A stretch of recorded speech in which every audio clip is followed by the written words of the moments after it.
সবারই তো বিষয় বিষয় ভিত্তিক বক্তব্য, তো কি করে খাস থেকে করবা? আসসালামু আলাইকুম বোন সাহেবা। ওয়ালাইকুম সালাম। তুমি কেমন আছো বোন? আলহামদুলিল্লাহ ভালো আছি, তুমি কেমন আছো? আলহামদুলিল্লাহ ভালো আছি। আমি ইসলামের পক্ষে উমেশা খাতুন। আমি ইসলামের বিপক্ষে সাহেবা খাতুন। তো শুরু করা যাক আমাদের মোকালেমা।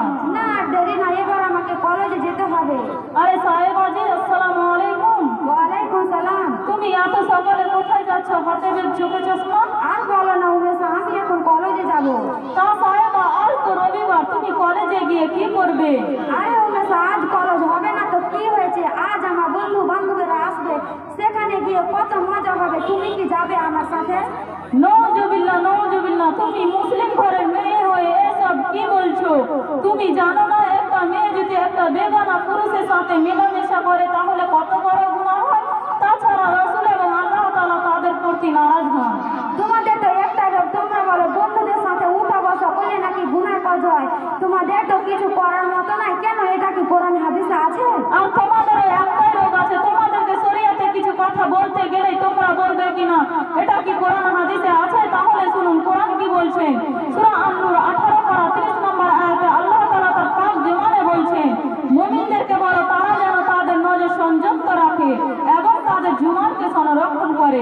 অর্থাৎ সাহেবা, আমরা যখন রবিবারে কলেজে যাই বন্ধুদের সাথে সময় কাটাতে, তখন আমাদের পোশাক আমাদের আখলাক এলোমেলো হয়ে যায়, তখন তারা আমাদের দিকে কুনজর দেয়।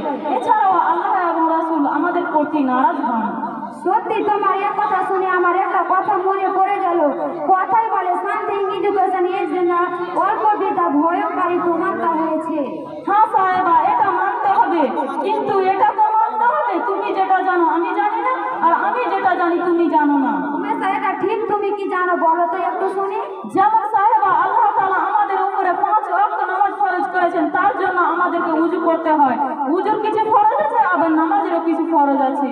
না উমেশা, এগুলো তো আমার জানা নাই, কিন্তু তুমি কি জানো বলো তো একটু শুনি। হ্যাঁ বলছি, শুনো। নামাজ পড়তে গেলে ওযুর মাধ্যমে পবিত্রতা হাসিল করতে হয়। ওযুর 4টি ফরজ আছে। নাম্বার 1 মুখমণ্ডল ধুত করা, নাম্বার 2 কেউ না শত 2 হাত ধুত করা, নাম্বার 3 মাথার 100 অংশ ধুত করা, নাম্বার 4 পায়ের গোড়ালি শত ধুত করা।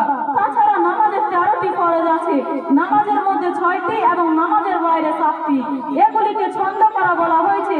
জায়গা, কাপড়, শরীর পাক, ওয়াক্ত, কিবলা, ছন্দা, মনে মনে নিয়ত রাখ, তাকবীরে কিরাত নাযিল কর, রুকু সিজদা শেষ বৈঠক কর।